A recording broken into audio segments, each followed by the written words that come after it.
Are you a pitcher that just strained their lat and you're trying to figure out what does your rehab look like? What do you need to do to not only get back to throwing, but what does your rehab throwing progression look like?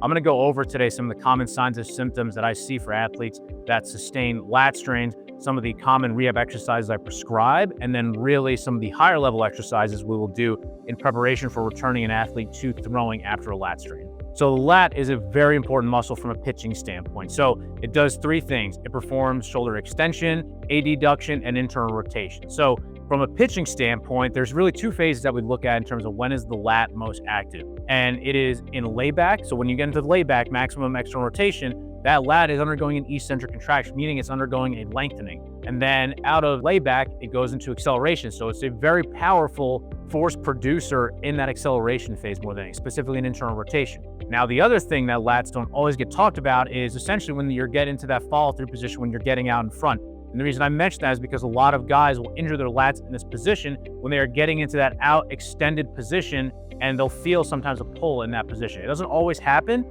but that's typically where lats will typically occur. Subscaps, you might see more in this classic pain in layback position, and lats, you typically will see it's in that kind of extension follow-through when they're getting out in front. And I'm going to talk a little bit more about why I feel like that is happening more in that kind of out front position more than anything. So again, the lat in layback undergoes a maximal eccentric contraction, then it has to concentrically contract out of layback into acceleration, and then through that follow-through phase. Why do some lat injuries happen in that extension follow-through phase out front? We haven't really seen lat injuries on the scale that we are starting to see in the last 2 to 3 years. I think there is something to be said about this is a injury that occurs when there's some type of velo being chased, just given the stresses that undergo from it. When you're trying to chase more velo through some methods that require more layback, more eccentric lengthening of the lat, which leads to a more stronger contraction of the lat, and so on and so forth. But the reason I think a lot of this is happening more than anything is that the lat injuries we are seeing, especially out in extension, is a byproduct of rotator cuff fatigue or rotator cuff issue at the foundation. What I mean is that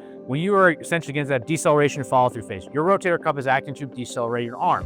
When you are not either recruiting your rotator cuff the way that you should, or when you have rotator cuff fatigue, something else in your arm has to take over to decelerate the arm. And I think that's where the lat comes into play here, where that lat now becomes your big decelerator. And it's just not meant to be a big decelerator. It's meant to be an accelerator out of that layback position's early acceleration. So as a result, over time, the more that your rotator cuff fatigues, the more stress you're putting on your lat over there. And that's a lot of times when injuries can happen in that extension and follow through phase.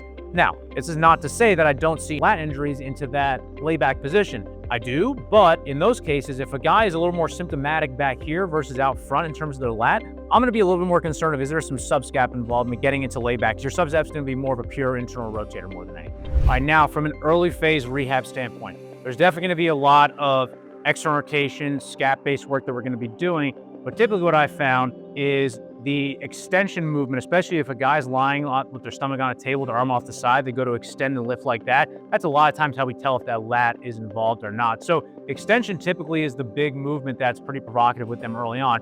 So as a way to get some control loading into that muscle and that tendon, we're going to do just an extension isometric in a standing position. So what I have here is just a TRX more than anything. Palm is going to be back, arm is straight, shoulder blades down and back, and I'm just pushing into this position here. The biggest thing is making sure you're staying loaded in that scap. We don't want that shoulder dipping forward, and we're just pulling back like that. We're gonna go for some longer duration movements at the beginning of this rehab process, especially if there's more of a tendon involvement than not. By tendon involvement, I mean if they're really tender, pretty much right as that lat goes up to that armpit more than anything. That's gonna be a lot of isometrics early on. That's an extension isometric. The next thing we're gonna do is an adduction isometric. So when it's going down this way towards us here, okay? So what we're gonna do here is we're just gonna have our arm kind of just off our hip like so. And all we're gonna do is we're gonna pull into our side like this. Again, shoulder blade is stacked nice and easily, nice and well, not letting that shoulder dump forward, and we're pulling towards us like this. You should feel that lat activate. If you're starting to get a lot more kind of fulcruming at the elbow, I'll have guys kind of just put it right around their like forearm more than anything,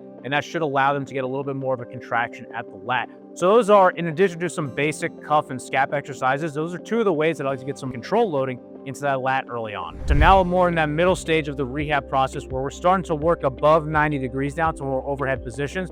So again, at the beginning, we probably didn't do anything above 90 to let that tendon and that lat muscle heal, not stress it in the overhead position. So now that we're in that position, we're gonna get back to introducing some isometrics in these overhead positions.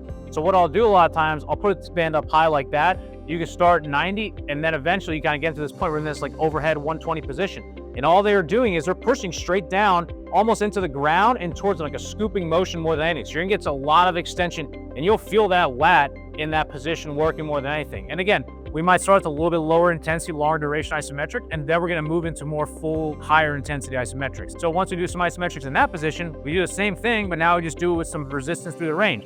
So I'm gonna be here, pulling down, pull. You can do a little isometric at the end there to hold as well, and then you're gonna come back up. So that's one way that we can go about training the extension piece of it. Now from an internal rotation standpoint, we can do the same thing, but now we're just in this overhead 90-90 position here.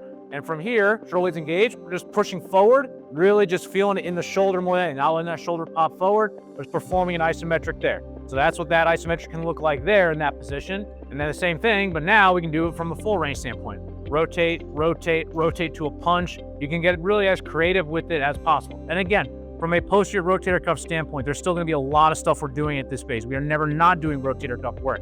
But these are just a couple ways that I will progressively lower the lat from a below 90 to an above 90 position to prepare for a return to throwing. So the last part of our rehab process before we start throwing is our more plyometric, more ballistic phase. Now, there's definitely a lot of medicine ball drills and plyo ball drills you can do here. I don't necessarily think you need to do these to a maximum amount of volume before you start throwing. I personally think when we're looking at lat specifically, we would have more stock in making sure you can have more of a fast arm movement in these kind of flutter chaos positions versus, instead of saying, hey, take a 2-pound med ball, do some overhead taps. I am not saying I wouldn't do those. I definitely would. I just wouldn't have that be the main emphasis. So what I've started to do with lats a lot more than anything is doing these kind of chaos flutter band drills in positions that we want to stress the lat, and most notably into that extension position out in front, and then probably up into 90-90 more than anything. So from the extension position, what we want to focus on is we're going to be in a split stance here. You have chaos band around some J hooks. You have your hand pretty much right in the middle here.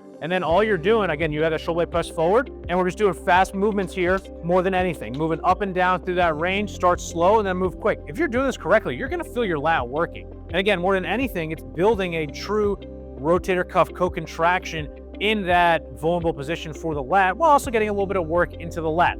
So the next part you could do is if you want to get into a 90-90 position, you can start here in this position, and then you can move up to 90-90. You can start here and moving it out of it there. And then what you'll do is you essentially can just flip it and you're going more into this position here. There's a lot of different ways you can go about that. But at the end of the day, as long as you're moving fast and ballistically, that is, in my opinion, the key to getting ready to throw before lat rehab returns to throwing more than anything. So if you found that helpful, go ahead and comment below with any tips that you found or any questions you have on your lat rehab to get back to throwing.